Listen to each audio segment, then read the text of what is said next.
சென்னையில் ஆயிரக்கணக்கில் லட்சக்கணக்கில் ஆட்டோஸ் ஓடுது. அதில் அண்ணாதுரை அவர்களோட ஆட்டோ மட்டும் எதில் வித்தியாசமாக இருக்குது அப்படின்னு பார்க்க போனால், அவர் தன்னோட கஸ்டமர்ஸ்க்கு ஆட்டோவில் வரவங்க எல்லாத்துக்குமே வந்து லேப்டாப் யூஸ் பண்ண கொடுக்குறாரு, ஐபேட், மேகசின்ஸ், அதுவும் மேகசின்ஸ்லாம் இங்கிலீஷ் மேகசின்ஸ், தமிழ் மேகசின்ஸ் எல்லாமே இப்போ கொடுக்குறாரு. அவரை ஏன் நம்மளோட மடை தெரிந்த எபிசோடில் மனம் திறக்க வைக்கலாமே அப்படின்னு நினச்சோம். ஸோ அதனால் ஒரு இன்டர்வியூ கேட்டோம். அதுக்கு உடனேயும் மனம் திறந்து பேசலாம் அப்படின்னு சொன்னார். ஸோ அப்படி தான் இந்த இன்டர்வியூ.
சூரியவம்சம் படத்தில் சரத்குமார் வந்து ஒரே பாட்டில் ஃபேமஸ் ஆயிடுவார். அந்த மாதிரி தான் கடுகு ஆடி லஞ்சுக்கு அப்புறம் வச்சுக்கோமே, ஒரு 6 வருஷத்துக்கு முன்னாடி ஆட்டோ ஓட்ட ஆரம்பிச்சிட்டிங்க. பட் இருந்தாலும் இந்த இதுக்கு அப்புறம் வேறு லெவல்னே சொல்லலாம், அந்த அளவுக்கு வருது.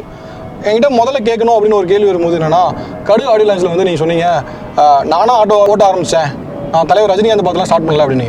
அதில் ஒரு உண்மை இருக்குது. நீங்கள் ஏன்னா ஆடி லான்ச்சில் எல்லாரும் பார்க்கக்கூடிய ஒரு விஷயம், அந்த இடத்துல வந்து தலைவர் ரஜினிகாந்த் அப்படின்னு ஒரு வார்த்தை யூஸ் பண்ணியிருந்தீங்கன்னா உங்களுக்கு வேறு லெவல் மைலேஜ் கிடச்சிருக்குன்னு வைங்களேன். பட் இருந்தாலும் அது உண்மை இருக்குது. இந்த மாதிரி கஸ்டமர்கிட்ட எவ்வளோ தூரத்துக்கு நீங்கள் உண்மையாக இருக்கீங்க? ஆக்சுவலாக பார்த்தீங்கன்னா அந்த இடத்துல என்னோட மைலேஜ் கிடைக்கணும் அப்படின்றதுக்காக நான் ரஜினி சாரை பார்த்து தான், அவர் மேலே இன்ஸ்பயர் ஆகி தான் நான் ஆட்டோ ஓட்ட வந்திருக்கேன் அப்படின்னா அது ஒரு சினிமா பிளாட்ஃபார்மான ஒரு விஷயம் ஆடியோ லான்ச் அப்படின்றது.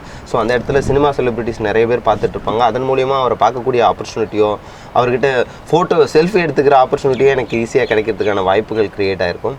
ஸோ இந்த அப்படி எனக்கு தோணலை. நான் செய்கிற வேலை தான் என்னை ஐடென்டிட்டி பண்ணணுன்ற ஒரு விஷயம் நினச்சேனே தவிர அவங்க பேரை சொல்லி அதன் மூலியமாக கிடைக்கக்கூடிய கிரெடிட்டை நான் எக்ஸ்பெக்ட் பண்ணலை. ஸோ அந்த மாதிரியான வாய்ப்புகள் நம்ம நம்மளோட வேலைக்கு கிடைக்கும் அப்படின்ற ஒரு நம்பிக்கை இருக்குது. ஸோ அது ஒன்றும் என்னோடய மனசாட்சி பிரகாரம் அந்த இடத்துல நான் வந்து உண்மையை பதிவு பண்ணணும் அப்படின்ற ஒரு விஷயம் தான். ஏன்னா உண்மையிலேயே நான் ரஜினி படம் பாட்ஷா படம் பார்த்து ரஜினி சார் மாதிரி தான் ஆவன்னு அடம் பிடிச்சிலாம் ஆட்டோ ஓட்ட வரல. ஸோ இந்த ஒரே ஒரு வேலை மட்டும்தான் எனக்கு கிடைச்சிது. அதுதான் உண்மையான ஒரு விஷயமா நான் இந்த இடத்துல பதிவு பண்ண விரும்புகிறேன். ஏன்னா எங்கள் அப்பாவும் ஆட்டோமேன் தான், எனக்கு 2 பிரதர்ஸ் இருக்காங்க, அவங்களும் ஆட்டோ தான் ஓட்டுறாங்க, எங்கள் அக்காவோட ஹஸ்பண்டும் ஆட்டோ தான் ஓட்டுறாங்க. எங்கள் ஃபேமிலியே ஆட்டோ ஃபேமிலின்னு சொல்லலாம், புரியுதுங்களா? ஸோ படிக்கும்போது படிப்பை தவிர இது எல்லாத்தையுமே கான்சன்ட்ரேட் அதிகமாக பண்ணதுனால தான் ஆட்டோ ஓட்ட வந்தாச்சு.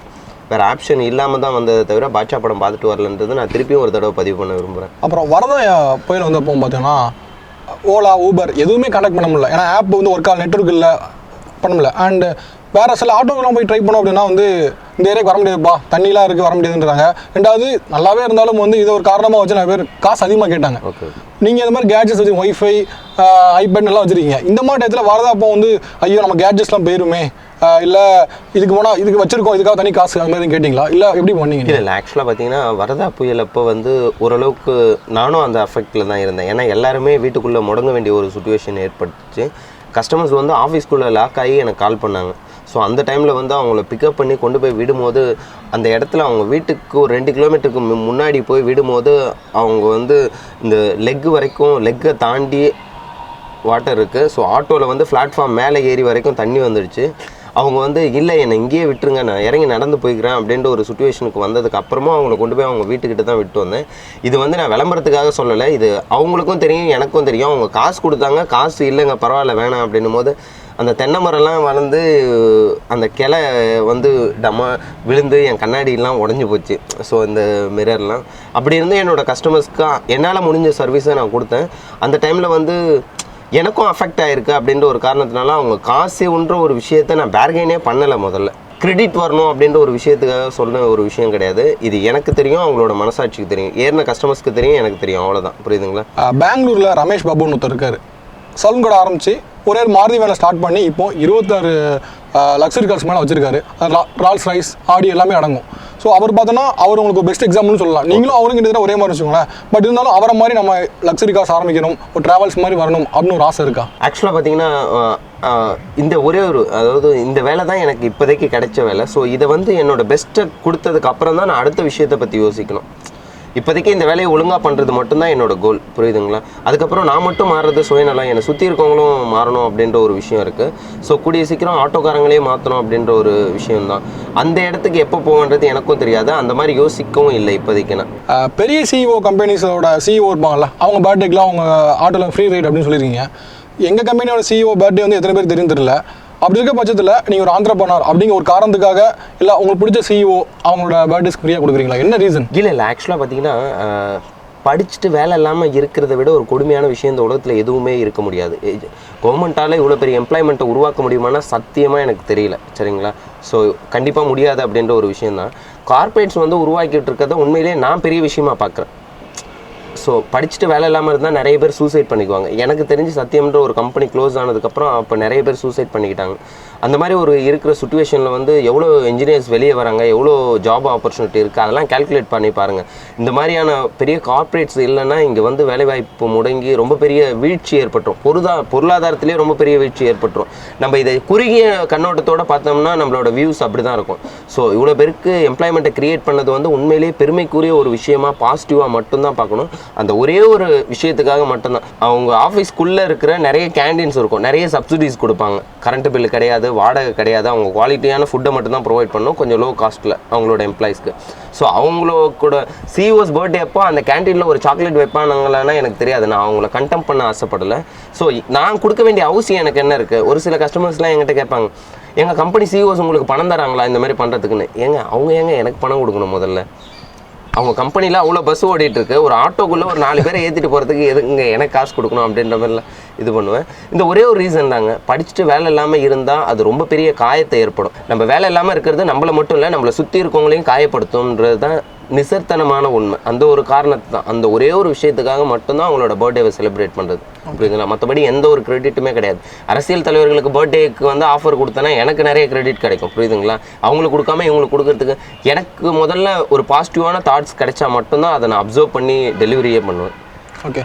அண்ட் இப்போது ரோட்டில் நடந்து போயிட்டு இருக்கும்போது ஆட்டோ பிடிக்கணும்னு வச்சுக்கோங்களேன், ஆட்டோ அப்படின்னு சொல்லி கூப்பிட்டோன்னா அந்த பக்கத்தில் தான் ஆட்டோ ஸ்டாண்ட் தான் கேட்பாங்க, என்னப்பா இந்த ஆட்டோ பிடிக்கிற, எங்கள் ஆட்டோ இருக்கும்போது நீ பிடிக்கிற அப்படின்னு. அதாவது பக்கத்தில் ஆட்டோ ஸ்டாண்ட் தான் அங்கேருந்து மட்டும் தான் எடுக்கணும் அப்படிங்கிற மாதிரிலாம் ஒரு லோக்கல் ரூல் வச்சுருக்காங்கன்னு வச்சுக்கோங்களேன். அப்படி இருக்க பட்சத்தில் நீங்கள் இந்த மாதிரி ஆட்டோவில் கேட்ஜெட்ஸ், வைஃபை எல்லாம் வச்சுருக்கீங்க. அப்படிங்கப்போ வந்து உங்களை யாரும் வந்து என்னடா இப்படி வச்சிருக்க, அதிக பிரச்சனை பண்ணுதியா, ஏன்னா எல்லாத்தையும் கவர் பண்ணுறியா அப்படின்னு சண்டைக்கு வராங்களா யாரும்? இல்லை ஆக்சுவலாக பார்த்தீங்கன்னா அவங்ககிட்ட மன்னிப்பு கேட்பேன் நான், புரியுதுங்களா? தெரியாமல் பண்ணிட்டேன், மன்னிச்சிருங்கன்னா மன்னிச்சுட்டு போயிடுவேன். நான் மன்னிப்பு கேட்கறதுனால எந்த வகையிலையும் திறந்தாழ்ந்து போயிட்டு போகிறது கிடையாது, புரியுதுங்களா? அவங்ககிட்ட போயிட்டு எனக்கு கமிஷனரை நல்லா தெரியும், நான் இங்கே தான் ஏற்றுவேன் அப்படின்னா அது என்னன்னாலே சேர்த்து வாரி என் மேலேயே அடிச்சுக்கிற ஒரு நிலைமையாக இருக்கும். அந்த நேரத்தில் அந்த நிமிஷத்தில் அந்த ப்ராப்ளத்தில் சால்வ் பண்ணணும் அப்படின்ற ஒரே மைண்ட் செட் மட்டும்தான் எனக்கு இருக்கும்.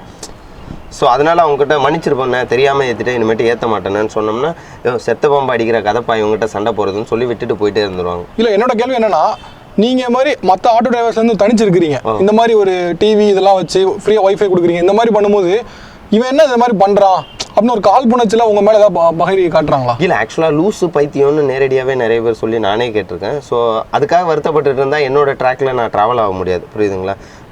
அவங்க பாட்டில் சொல்கிறவங்க சொல்லிகிட்டே தான் இருப்பாங்க, எனக்கு தெரியும் நான் எப்படி ட்ராவல் ஆகணும் அப்படின்னு சொல்லிட்டு அந்த பாதையை எனக்காக வறுத்துக்கிட்டு நான் பாட்டில் போயிட்டே இருப்பேன். கூடிய சீக்கிரம் அந்த பாதைக்குள்ளே நிறைய பேரை கூட்டிகிட்டு வரணுன்றது தான் என்னோட விருப்பம்.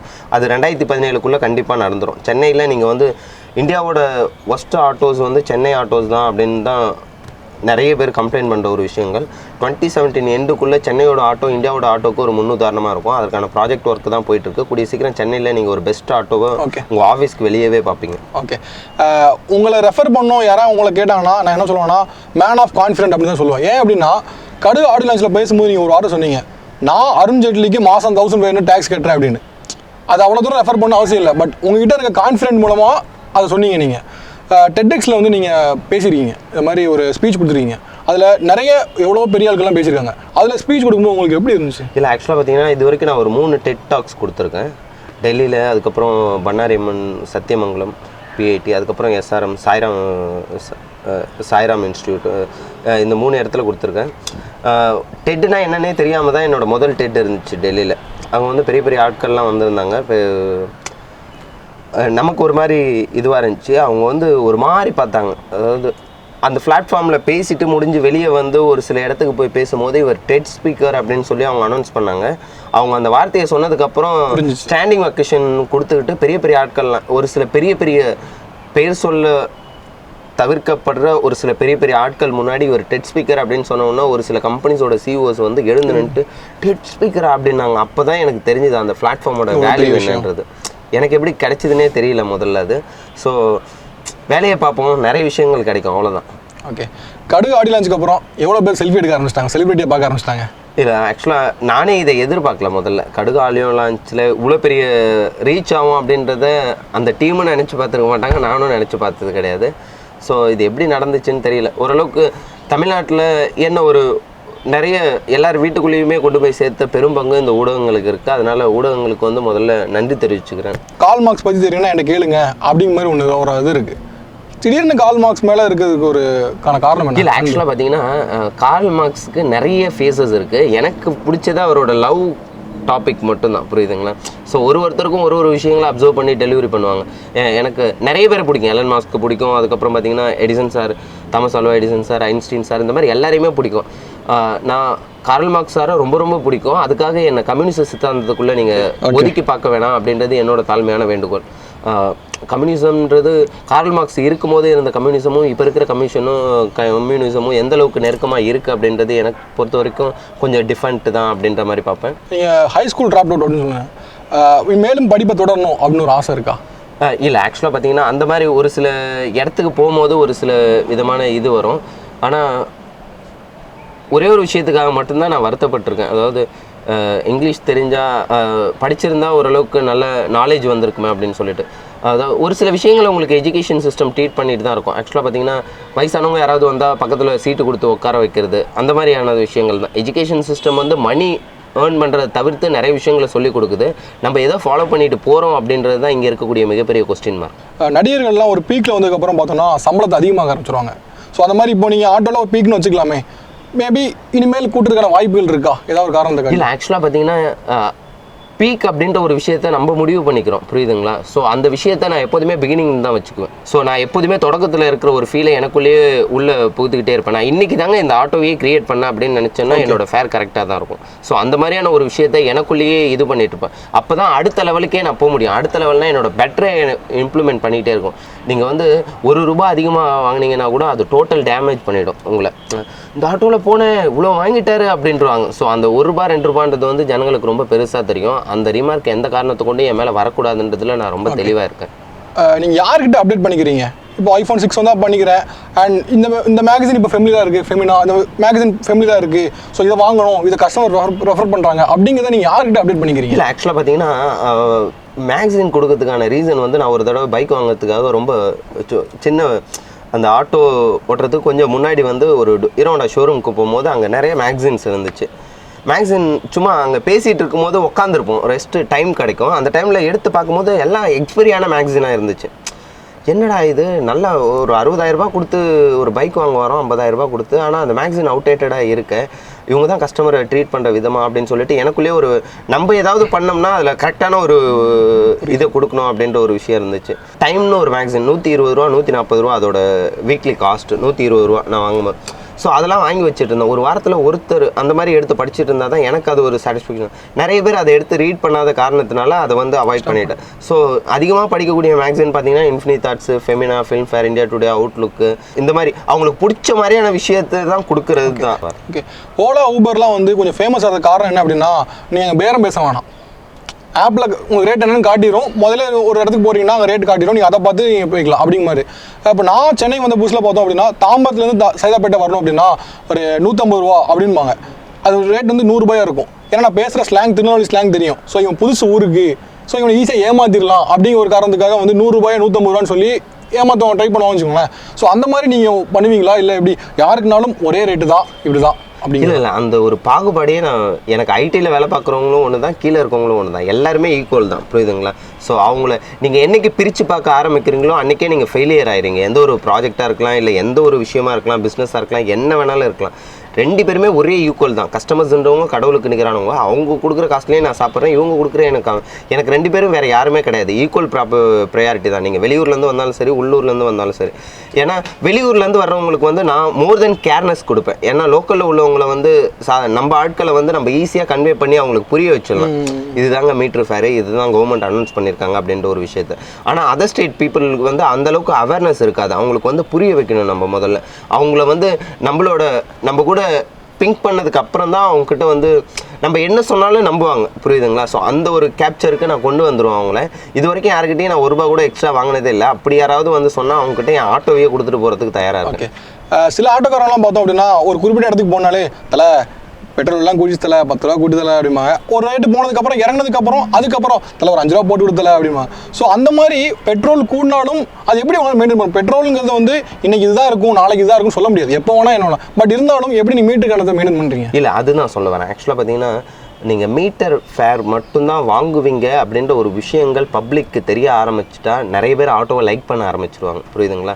ஏன்னா சென்னையில் இருக்க டிராஃபிக் ஷெட்யூலில் வந்து ஆட்டோவை மிஞ்சி போகிறதுக்கு வந்து டிரான்ஸ்போர்ட்டே கிடையாது. முதல்ல நீங்கள் பஸ்ஸில் போனால் அரை மணி நேரம் ஆகும் ஒரு பிளேஸ்க்கு, கேபில் போனால் 25 நிமிஷம் ஆகும். ஆனால் ஆட்டோவில் போனால் 15 நிமிஷத்தில் போயிடலாம். ஏன்னா இவங்களுக்கு நிறைய ஷார்ட் ரூட் தெரியும். இந்த ஒரே ஒரு ரீசன் மட்டும்தான் இந்த துறை இன்னும் அழியாமல் இருக்கிறதுக்கு ஒரே ஒரு ரீசன். புரியுதுங்களா? இன்னொரு விஷயம் அட்வான்ஸ்டாக சொல்லணும்னா ₹6 ₹8 கேப் ஏசி லக்ஸுரியாக போவாங்க. ஆனால் இவங்க வந்து ₹12 மீட்டருக்கு கூட வரமாட்டேன்றது கொஞ்சம் கஷ்டப்படுத்துகிற ஒரு விஷயமாக தான் நான் பார்க்குறேன். என்னோடய துறை என் கண்ணு முன்னாடியே அழிஞ்சு போகிறத பார்க்கக்கூடிய ஒரு அவல நிலைமை வந்து இந்த இடத்துல தான் நடக்கும் அப்படின்றது இருக்குது.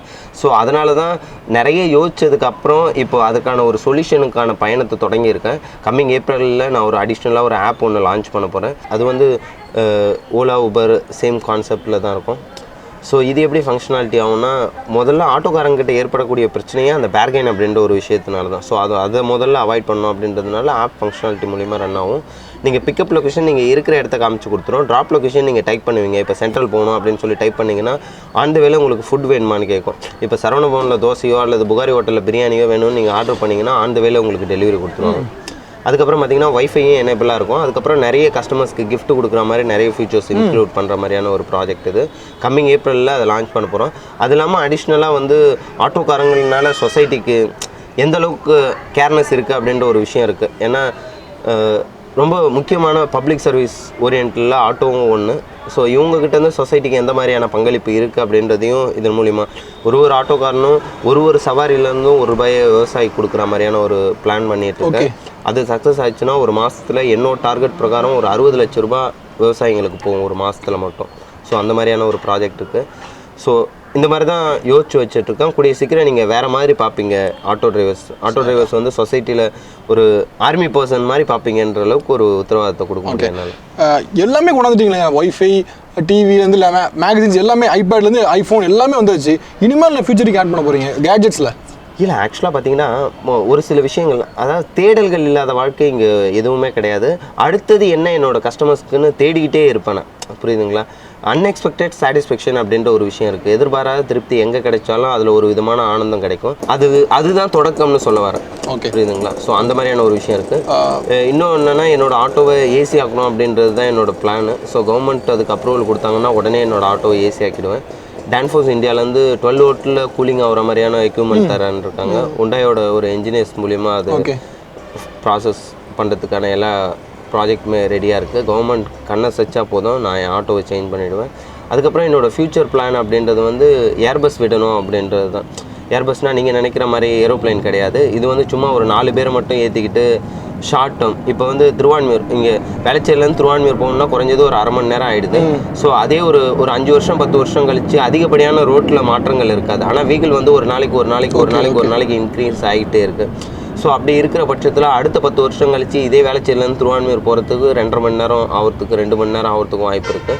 மனுஷனுக்கு போனால் கிடைக்காத 2 விஷயம் லைஃப்பில், டைமும் உயிர் மட்டும்தான் போனால் திரும்பி கிடைக்காது. ஸோ டைமோட வேல்யூவையும் நம்ம புரிஞ்சுக்கணும் அப்படின்றதுனால 4 பேரை மட்டும் ஏற்றிக்கிட்டு மினிமம் ஹைட்டில் போகிற மாதிரியான ஒரு ப்ராஜெக்ட் ஒன்று பண்ணணும் அப்படின்றது தான் என்னோடய ஆசை.